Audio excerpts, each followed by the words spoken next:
Hey there! Welcome back to the second part of our Ironweld Great Cannon painting series. In the previous episode, we tackled the back of the shields using dry brushing and non-metallic metal techniques.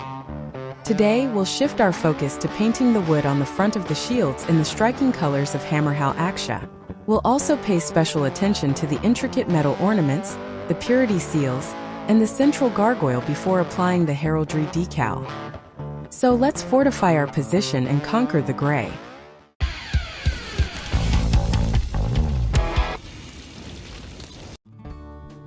We begin by applying a red base coat to all the wooden parts of the shields. This will provide a solid foundation for building up depth in the upcoming steps. In the grand and fortified city of Hammerhal Aksha, where the relentless sun beats down upon the shimmering spires and towering walls, the Ironweld arsenal stands as a symbol of technological and industrial prowess. This revered faction, an integral part of the cities of Sigmar, embodies the fusion of cutting-edge machinery and arcane power, making it a cornerstone of Hammerhal Aksha's defenses and offensive capabilities. Next, use the dry brushing technique to apply flat red over the wood grain. This will highlight the details and create a subtle gradient for the highlights. Within the forges and foundries of Hammerhal Aksha, skilled engineers and artificers work tirelessly to craft a vast array of weaponry and constructs designed to dominate the battlefield. The arsenal's war machines are renowned for their power and sophistication, reflecting both the harsh environment from which their materials are sourced and the advanced engineering prowess of the cities of Sigmar. To add shadows, we'll use Citadel Agrac's Earthshade. This will enhance the recessed areas and accelerate the painting process. At the heart of the Ironweld arsenal's might is the Ironweld Great Cannon, a monumental piece of artillery that epitomizes their firepower and engineering excellence. This colossal cannon, with its massive barrel and imposing design, can hurl enormous projectiles across great distances, turning the tide of battle with its devastating firepower. The Great Cannon shells are engineered to pierce through the thickest armor and cause catastrophic damage to enemy formations, making it a feared and respected weapon on the battlefield.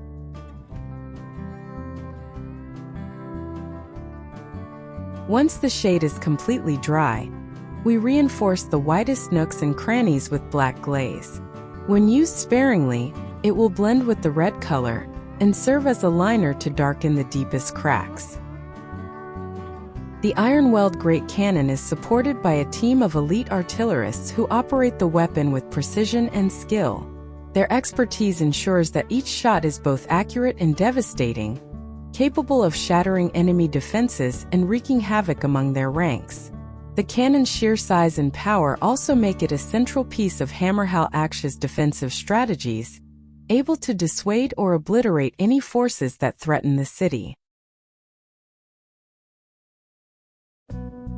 Next, we dry brush the entire surface with a mix of flat red and carmine red.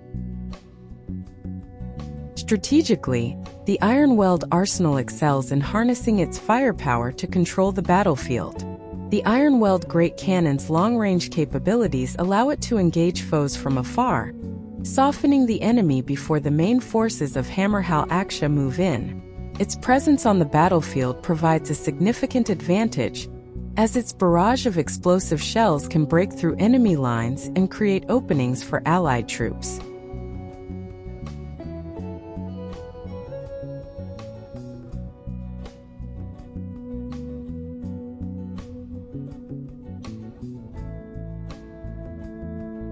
We then gradually build the highlights by applying different hues of red to the raised areas of the texture. We mix carmine red with scarlet and focus on the upper parts of the shields and the edges. Aesthetically, the Ironweld arsenal is a marvel of steampunk grandeur. Brass and iron intertwine with mystical energies, creating a visual spectacle of machinery and magic. The Ironweld Great Cannon, with its intricate design and imposing structure, is a prime example of this fusion, reflecting a blend of industrial sophistication and arcane power that embodies the unique character of the cities of Sigmar. For the final highlight, we mix scarlet with tan glaze. We apply this mix to the edges and emphasize the ledges of the notches and details. In the chronicles of Hammerhal Axe's history, the Ironweld arsenal is celebrated not only for its technological innovations, but also for its unwavering commitment to defending the city. As the city's technological backbone, they represent the cutting edge of both engineering and magic, ensuring that Hammerhal Axe remains a bastion of strength and resilience amidst the ever-present threats of the mortal realms.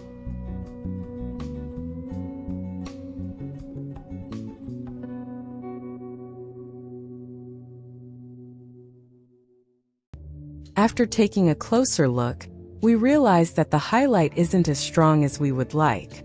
We'll take our time to improve it and achieve a satisfying result before moving on to the next step.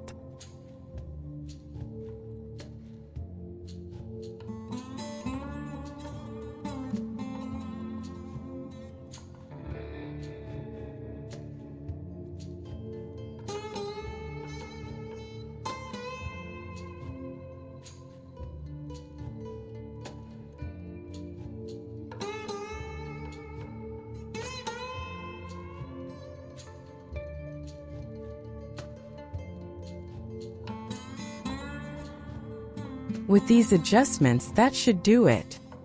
We're now ready to start painting the metal. First, we'll apply a black base coat. In our previous video, we explained in detail our simple method for applying non-metallic metal. So today, we'll discuss the history and development of these techniques, used to recreate the appearance of metal. For our descriptive approach to applying NMM, we invite you to refer to our previous video, which we've linked in the description. In the world of art, the quest to mimic the shimmer and sheen of metal without actually using metallic materials has a rich and fascinating history. This journey, which culminates in the modern technique known as non-metallic metal painting, reveals the evolution of artistic innovation and technical mastery. Our story begins in the medieval era, where artists used gold and silver leaf to adorn illuminated manuscripts. These materials were applied with meticulous care, creating brilliant metallic effects that captivated viewers. Though the focus was on real metal, this period laid the groundwork for understanding how to simulate reflective surfaces. As we move into the Renaissance, we see artists like Leonardo da Vinci and Caravaggio pushing the boundaries of light and shadow. Their work, while still relying on actual metallic pigments, introduced techniques that emphasized realistic textures and reflections. These explorations were essential in setting the stage for future developments. The 19th century brought new opportunities with advances in paint materials. Though artists continued to use metallic paints, there was a growing interest in achieving metallic effects through traditional pigments. This era marked the beginning of more sophisticated shading and highlighting techniques, which would eventually influence the practice of simulating metal with non-metallic paints. The late 20th century was a turning point. In the realm of miniature painting and tabletop gaming, artists began to experiment with non-metallic metal techniques. Faced with the limitations and costs of metallic paints, they sought to recreate the appearance of metal using only non-metallic pigments. This was the birth of what we now recognize as NMM. Innovative miniature painters, particularly those involved in tabletop wargaming, pioneered NMM techniques.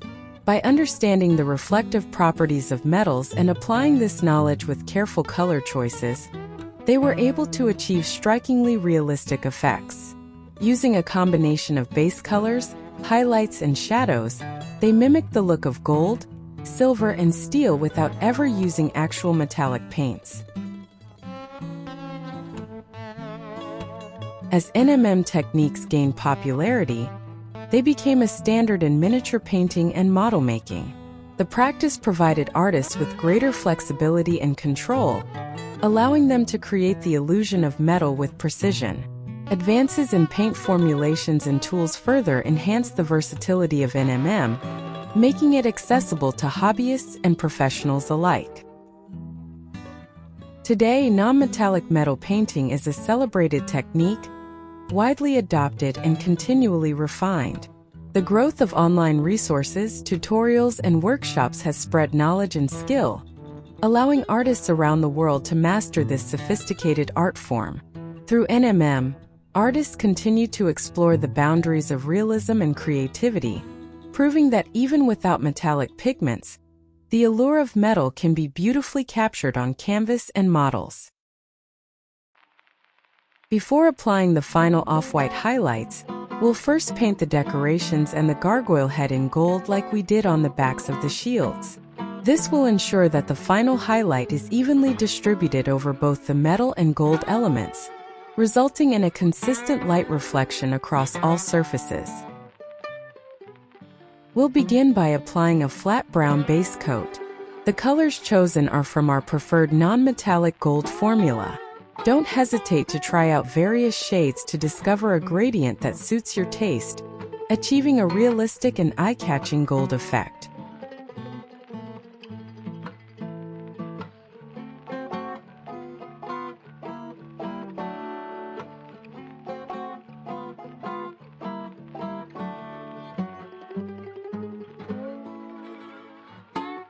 We'll start by using bright orange as our first highlight color. Apply this to the top parts of the decorations, making sure to highlight the upper edges and raised areas, while keeping most of the lower parts brown for contrast. For rounded surfaces like the gargoyle head, we'll focus on blending the paint smoothly to ensure the colors transition well. This technique will give the decorations a more polished and realistic look.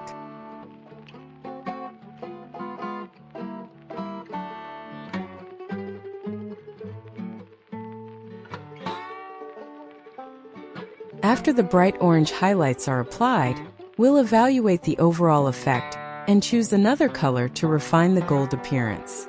For a more vibrant, bold style, we might pick a bright color. In our case, we'll use orange-brown to tone down the bright orange slightly. This will add depth and improve the overall finish.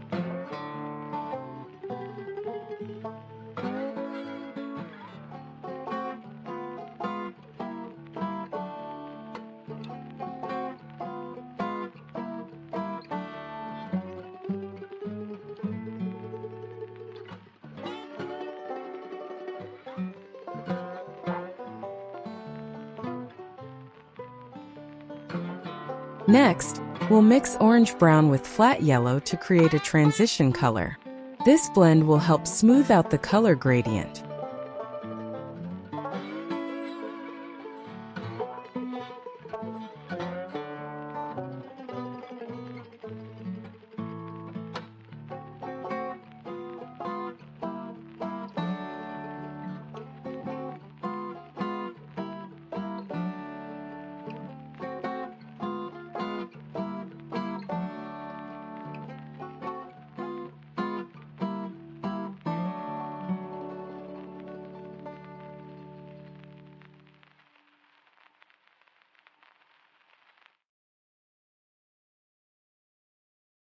Then we'll add a flat yellow highlight to further enhance the gold ornaments.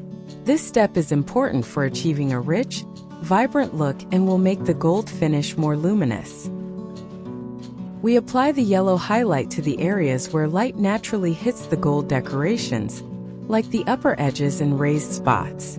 Use the yellow sparingly to avoid overwhelming the other highlights. Apply it gently and blend it into the previous colors for a smooth transition. The yellow highlight will boost the metallic shine and make the gold look more radiant, giving it a vivid appearance.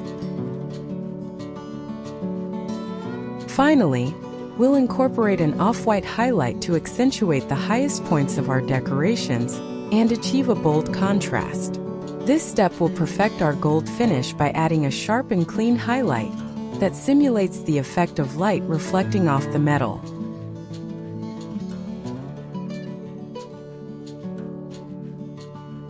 We apply the off-white highlight to the top edges and the most elevated areas of the gold ornaments, concentrating on spots that would naturally receive the most light. We use this color sparingly to ensure a distinct, clean contrast with the yellow and other base colors, which will enhance the depth and realism of the gold effect.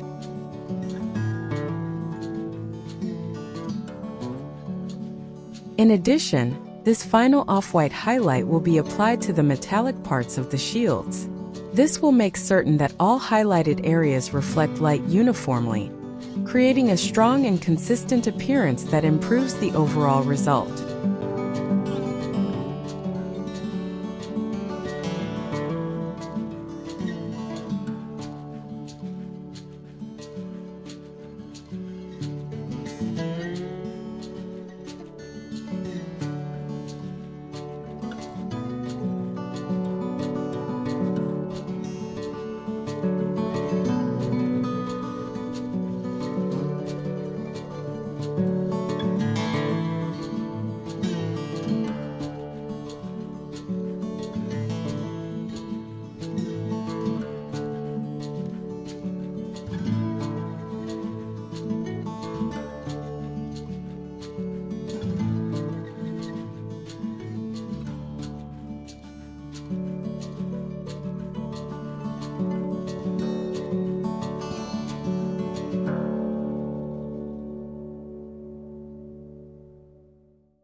We'll now use different colors to make each ribbon stand out from one another.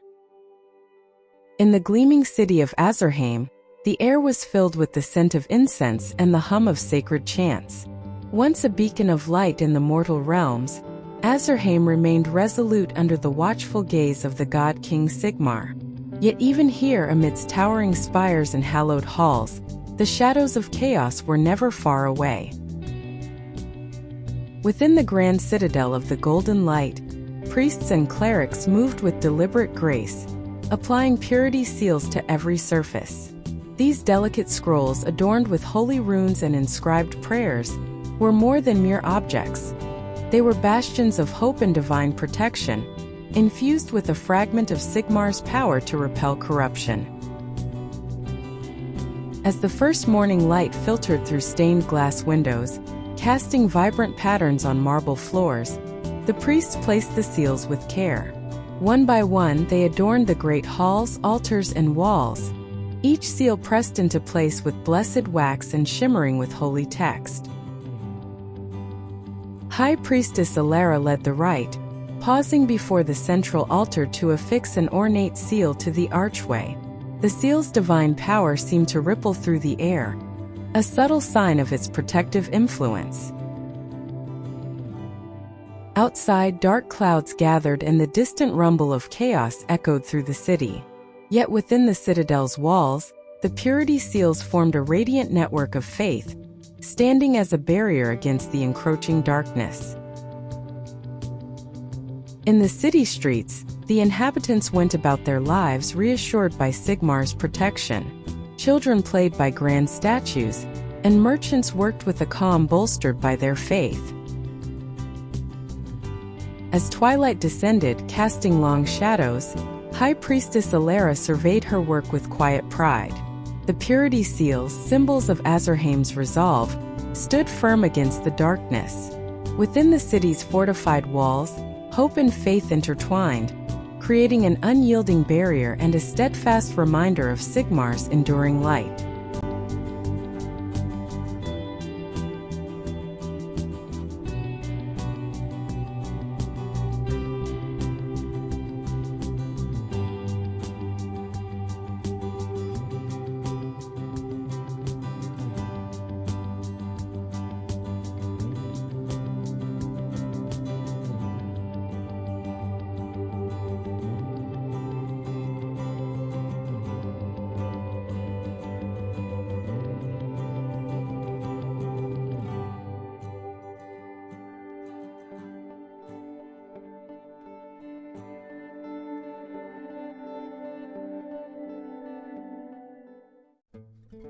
Before proceeding further, we'll paint the plate that will display the heraldry. We also plan to apply decals to the ribbons before shading and sealing them. To save time, we'll apply all the decals in a single step.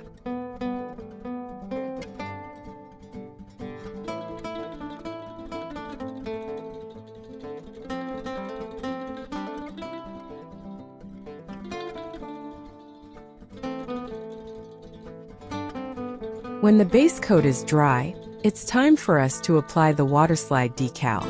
We'll begin by applying a gloss varnish to the area where we'll place the transfer. Next, we cut out the desired transfer and soak it in clean water until it separates from its backing. We carefully position the transfer on the surface using a brush. If necessary, we add water to adjust its positioning. Then we let it dry completely.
To seal the transfers, we apply a coat of gloss varnish.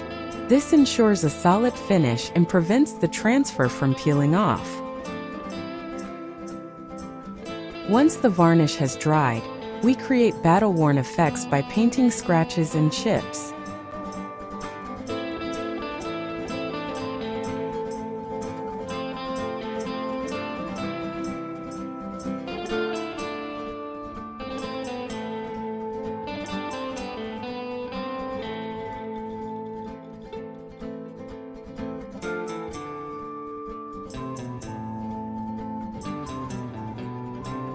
Additionally, we add weathering effects to give the heraldry an aged appearance, enhancing the realism of our model.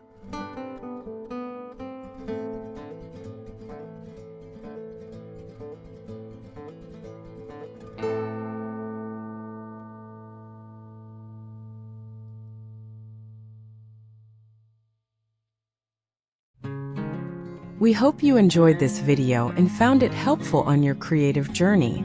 If you have any questions, feel free to ask in the comments section. If you liked this painting session, please give the video a thumbs up. It really helps us out. Subscribing and turning on notifications is the best way to stay updated with our upcoming content. In the next episode of our Cities of Sigmar sub-series, we'll be painting one of the gunners in the colors of Hammerhal Aksha. Eventually, we'll also add stains of gunpowder, mud and blood to the front shields once the Ironweld Great Cannon is fully painted. Thanks for joining us on our quest to conquer the gray. And as always, keep on painting, and take care!